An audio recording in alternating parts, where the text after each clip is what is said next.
Welcome back to the channel. Today I'm going to be talking about the Jewish state, Der Judenstaat, by Theodore Herzl, one of the founding fathers of Zionism. And this is something I've wanted to talk about for some time because if we're going to talk about Zionism, we might as well talk about what the founding fathers of Zionism actually thought about Zionism. So there's a lot I disagree with in this book. All right, so before I get to that, why don't I start with the good stuff? Okay, so the good news is there is a practical proposal here. So let's forget about Judaism or anything else. Let's just say I come from a persecuted group of people and I want a solution to that. And I'm going to make a very thorough solution. The solution is going to consider costs, structures, immigration, where the governments I'm leaving from, where I'm coming to, how to exchange property, even examine different geographies. I'll read that. Should we pick Palestine or Argentina? We will take what is offered to us and chosen by the consensus of Jewish public opinion. The society will be responsible for making these determinations. And the society he's talking about, this Jewish society. Argentina is a vast, fertile country with a low population and a pleasant climate. The Argentine Republic would benefit significantly from granting us a portion of its territory. The current influx of Jewish immigrants has led to some discontent, and it would be essential to inform the Republic about the fundamental distinctions of our new movement. Palestine is our historically significant homeland, a name that would draw our people with incredible magnetism. If His Majesty the Sultan were to grant us Palestine, we could, in return, take charge of regulating the entire finances of Turkey. We would become part of a defensive barrier between Europe and Asia, a bastion of civilization against barbarism. As a neutral state, we would maintain contact with all of Europe, which would be obliged to guarantee our survival. The Christian sanctuaries would be protected by granting them an extraterritorial status, as recognized by international law. We would serve as an honorary guard for these sanctuaries, pledging our existence to fulfill this duty. This guard of honor would symbolize the resolution of the Jewish question after 18 centuries of Jewish suffering. I mean, there's a number of problems with this, but I want to focus on the fact that this is part of the original solution. Is he's considering Argentina, he's considering Palestine. He makes a number of assertions here that basically this is going to... You have to keep in mind, Herzl loved being German, and he never lived in Palestine. He wanted to enjoy being a European, and he wanted to export that European culture. There's nothing wrong with exporting European culture if it's good, to this place to make it a bastion of civilization against barbarism. And that they would take over what has been run by the Ottomans and before then the Christians for centuries, that they're going to take over the holy sites. But he also points out extraterritorial status. So this is something that modern Zionists would never concede, to allow the holy sites to be not part of the state of Israel. So unfortunately, that's where the good news ends for me and Der Judenstaat for Herzl, because there's so much that is problematic about this very short text. It weighs in at about 130 pages. So you can read it in an afternoon, a slightly disturbing afternoon perhaps. But the primary problem with this text is that anti-Semitism is asserted as simply a fact. But in typical Zionist fashion, it's everybody else's fault, and Jews have nothing to do with it. Okay? And I'll give you a frame for this. This is probably one of the more intelligent ways that he's trying to examine this. I believe that I understand anti-Semitism, which is truly a highly complex phenomenon. Not really. I view it from a Jewish perspective without fear or hatred. I think I can identify the elements in it of mere mockery, of common economic rivalry, of deeply rooted bias, of religious intolerance, and also of pretended self-defense. I want to point out, nothing there is special to Jews. Other races, other ethnicities, other nations have been mocked. They have competed for jobs. That's common economic rivalry. They have had a bias. They have had religious intolerance. And they have had pretended self-defense. There is nothing in that is special for Jews.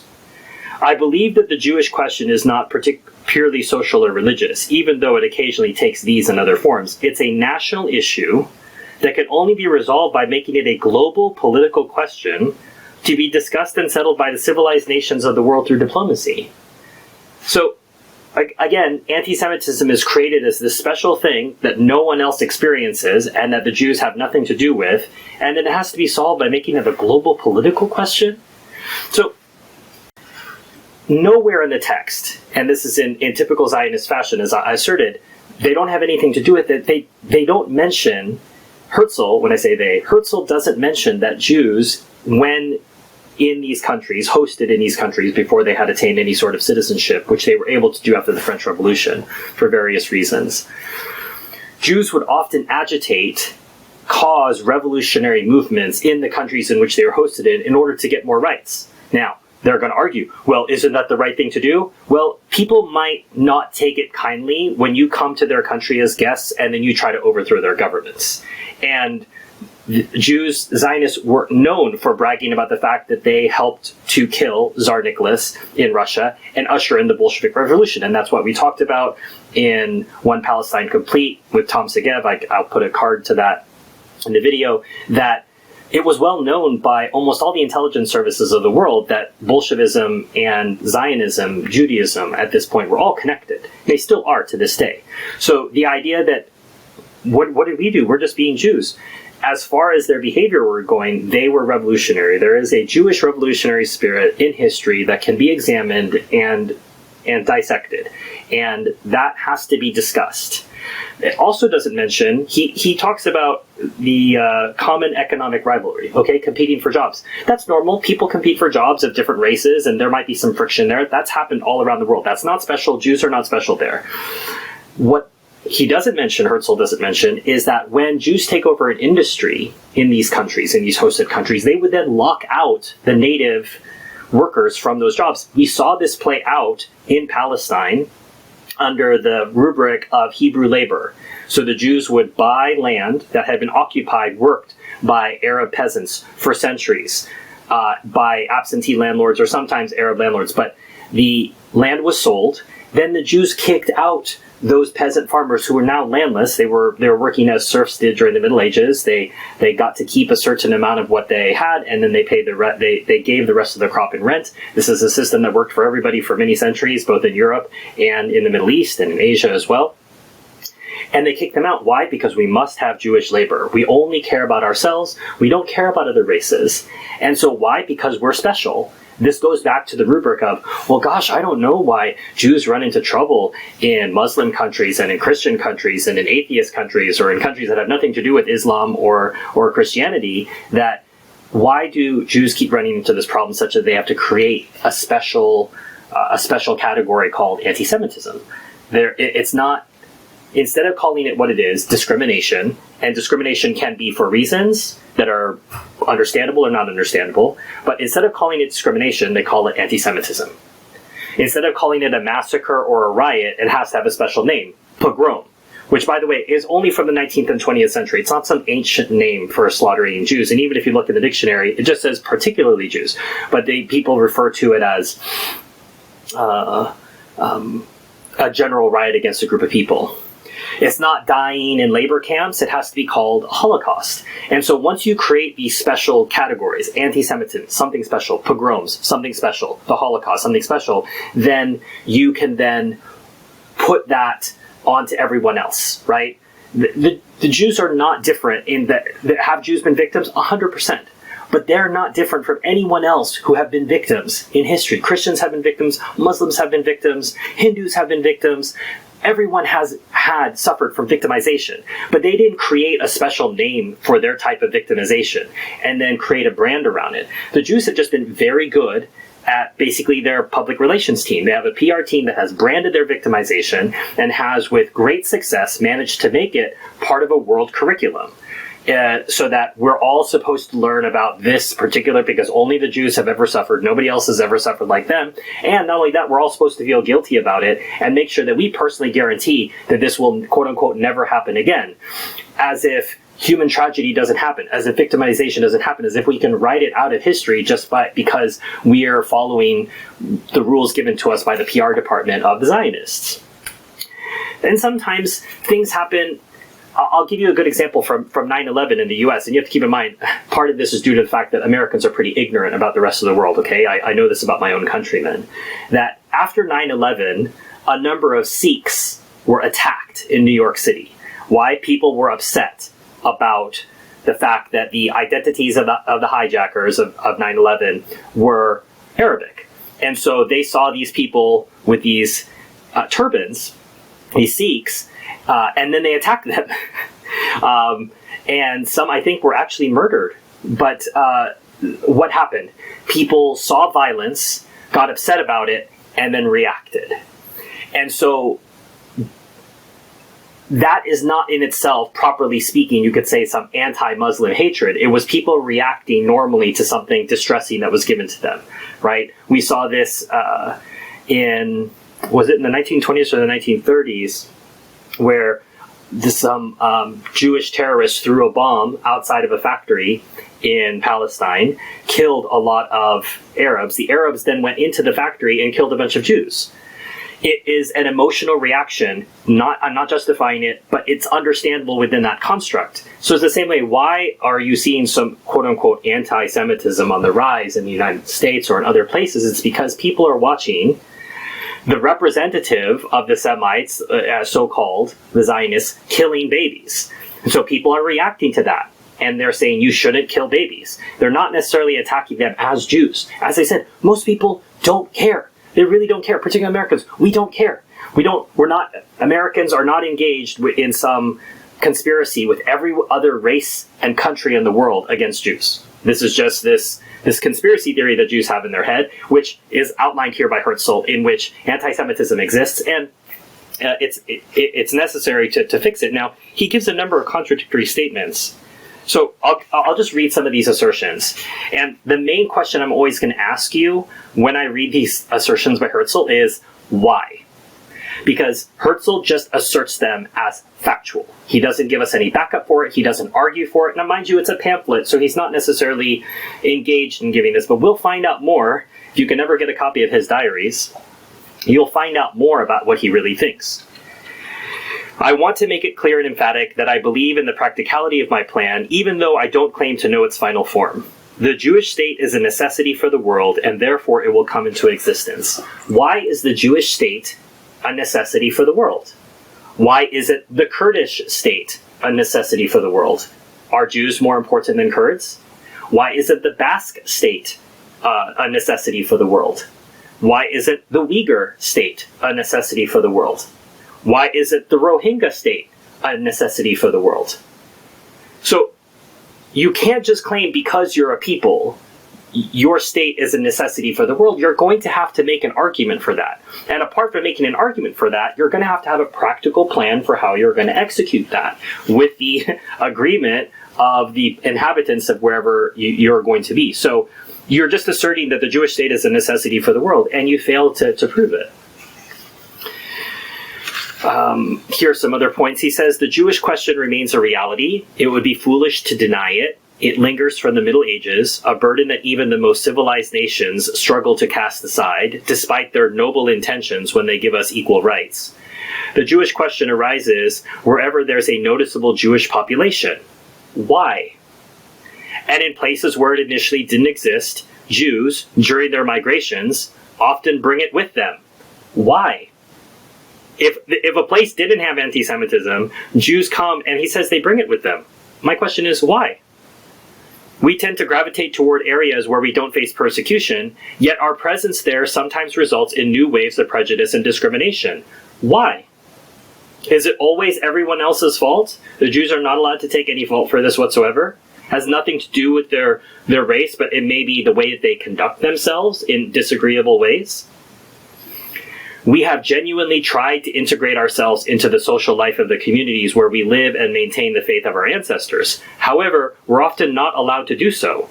Despite being loyal patriots, sometimes to an extreme degree, and making the same sacrifices in terms of life and property as our fellow citizens, our efforts are in vain. We work to enhance the reputation of our homeland in science and art, and to increase its wealth through trade and commerce. Nevertheless, in countries where we have resided for centuries, we're still considered outsiders. often by those whose forebears had not yet settled in the lands where Jews had already experienced suffering. Why? Why? Why in countries where you have resided for centuries are you still considered outsiders? The majority can determine who is considered a stranger because, like many other issues that arise in international relations, this question is a matter of power. I do not relinquish any of our historical rights when I express this view in my own name as an individual. In the world as it stands today, and for an extended period, might takes precedence over what is right. And trust me, it gets better right here. If only we could live in peace, but I don't believe we will be allowed to live in peace.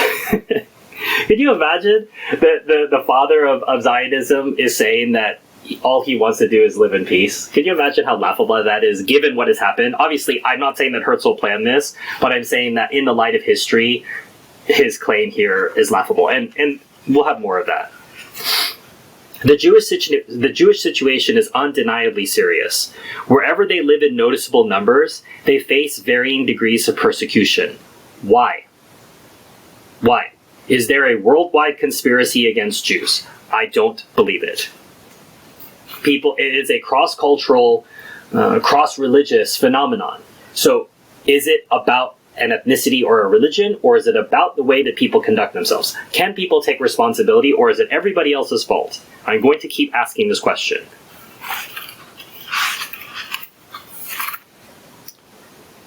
Anti-Semitism is growing constantly among nations, and it's destined to increase, so it can't ever go away apparently, because the reasons behind its growth persist and cannot be eliminated. Its distant origin lies in our inability to assimilate during the Middle Ages. Why? Why were you unable to assimilate during the Middle Ages? Many, many different types of peoples assimilated during the Middle Ages, and Europe became something it never was before. While its immediate cause is the overproduction of mediocre intellects among us. There's a little bit of ability to self-criticize. I appreciate that. These individuals can't find a suitable place either in the lower or upper strata of society. When we fall, here again is a little bit of truth-telling on his part, we turn into a revolutionary proletariat, supporting various revolutionary groups. At the same time, when we rise, our despicable financial influence rises with us. I didn't make that up. This is Herzl saying it, right? So there is a little bit of truth-telling, but he's saying it right next to these ideas that anti-Semitism always exists and has nothing to do with us, and there's these historical reasons, etc. I'll read one more of these. There are more incorrect beliefs and stereotypes about Jews than about any other population. Once again, we're special. But my question is, why?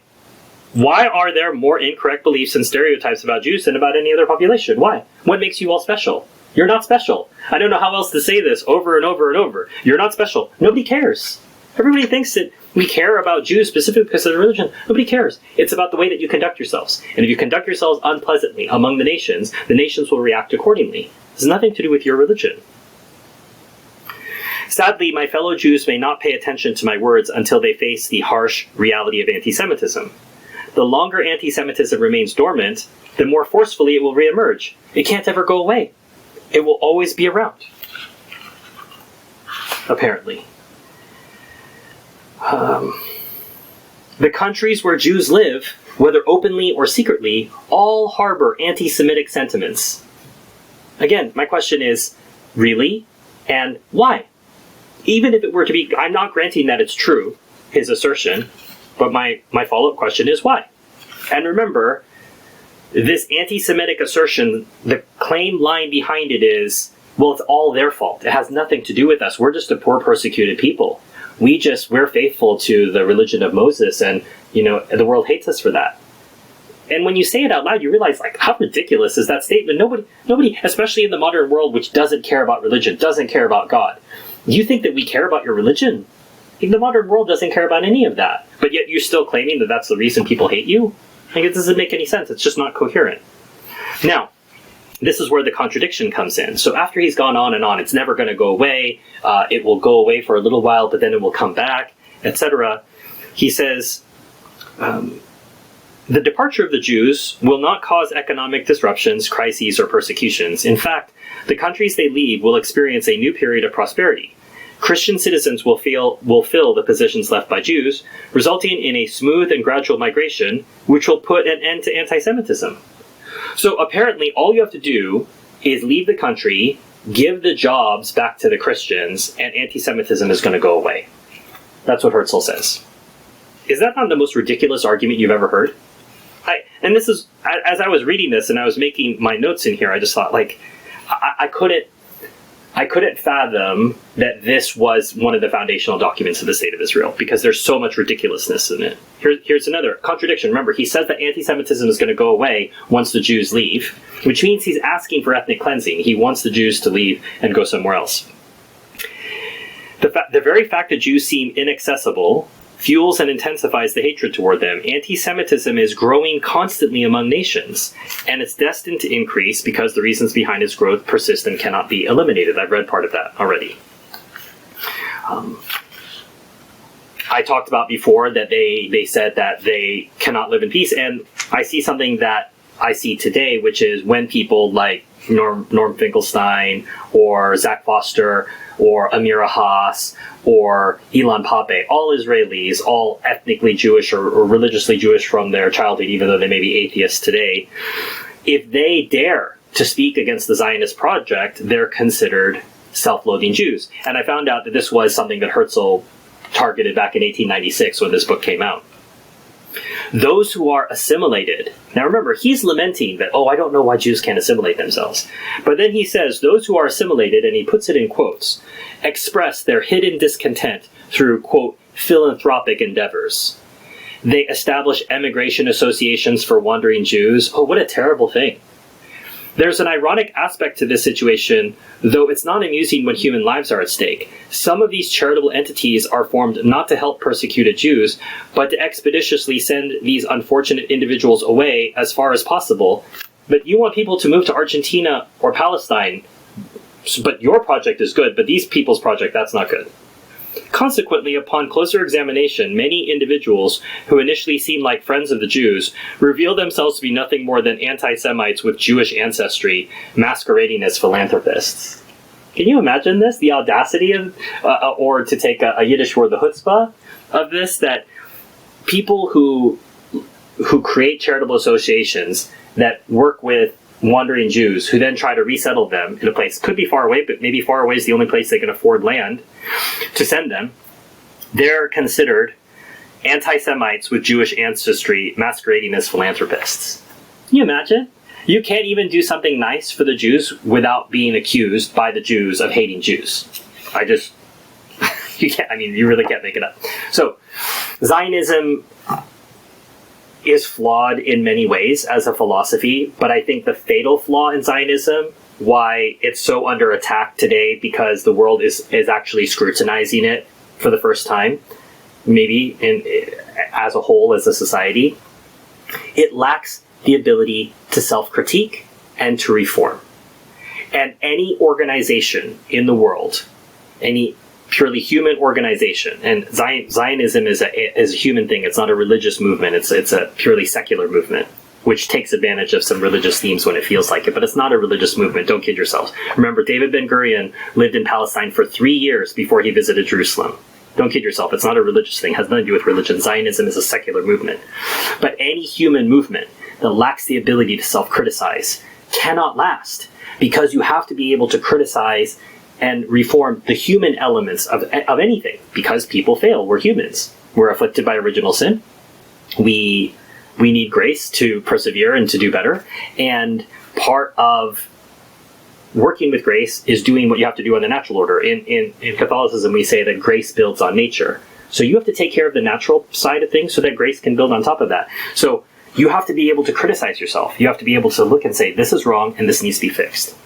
By asserting victimhood from the beginning, never taking any blame for the situation, and attacking any sort of criticism or questions, even questions being asked, as anti-Semitic, you have this horrible dialectic that we're in today, in which the phrase anti-Semitism has no meaning anymore, practically speaking. It really has no meaning. And let me tell you what Herzl envisioned for the Jewish state. And you might laugh when you see just how how deluded he was. Or, if you don't think of him as deluded, think of how far the Jewish state has fallen from what his vision was. Every man will enjoy the same freedom to believe or not believe as they do in their nationality. If individuals of different faiths and nationalities come to live among us, we will offer them honorable protection and equal treatment under the law. Human Rights Watch, Amnesty International, B'Tselem, which is in Israeli Oregon, have all documented how Israel is an apartheid state. And Benjamin Netanyahu is on the record as saying that Israel is not a democracy of its citizens, but of its Jewish citizens. So this is not what Herzl envisioned, so please don't tell me this is what Theodore Herzl wanted. I can tell you by reading his words that that's not what he envisioned, unless he's lying, but I'm taking him at his word. When the Jews are settled in their own state, it's likely they'll have fewer enemies. The Jews have more enemies today than they've ever had, in part because they've irritated people who they've never had any traditional problems with. For example, Malaysia. Malaysia is full of Muslims. Muslims have common cause with Muslim brethren in Palestine. And big surprise, now there's a problem with Malaysia and Israel. Why? Because the Jews have created more enemies. So this is not true. I mean, Herzl says, when the Jews are settled in their own state, it's likely they'll have fewer enemies. As for those who remain in their original homelands, as prosperity weakens them and causes their numbers to dwindle, they might eventually disappear. No. In fact, if you look, half of Jews in the world still live outside of Israel. It's important to note that the Jews, like any other nation, will always have some adversaries. However, once they establish themselves in their own land, the possibility of a diaspora reoccurring becomes extremely unlikely. The diaspora still exists. It has never ended. Many people choose, there are many, many Jews who choose not to live in Israel for many reasons. And I don't know what the reliable numbers are, but there are a number of Jews who left Israel on October the 7th that have not come back yet. If we put these plans into action, anti-Semitism would immediately and permanently cease. This would be the dawn of peace. Again, contradicting himself. He tells us all throughout the text that anti-Semitism is endemic to the world, it's endemic to different nations, it will always come back. It may hide for a while, it will come back. But then in a couple times he says, if we establish the Jewish state, he doesn't call it Israel, the Jewish state, then anti-Semitism would immediately and permanently cease. I mean, what is he smoking to say things like this? We will at long last live as free individuals in our own land, and we will peacefully pass away in our own homes. No. IDF soldiers will die in the occupied territories, murdering babies. Our liberty will bring freedom to the world, our prosperity will enrich it, and our greatness will magnify it. Every endeavor we pursue for our own well-being will have a profound and positive impact on humanity. I applaud you, Theodore, for wishing such noble things, but the reality of your descendants has not come to fruition. Zionism has had an impact on humanity, but has it been positive? Absolutely not. So, if you enjoyed this review, please feel free to hit like, subscribe, share this with other people, as I say, who are open-minded, who are willing to actually hear what Zionists have to say for themselves by reading the original text and not just reading whatever the mainstream media tells you to believe about anything. You can also buy a copy of the book using the link below. That's one way you can support the channel.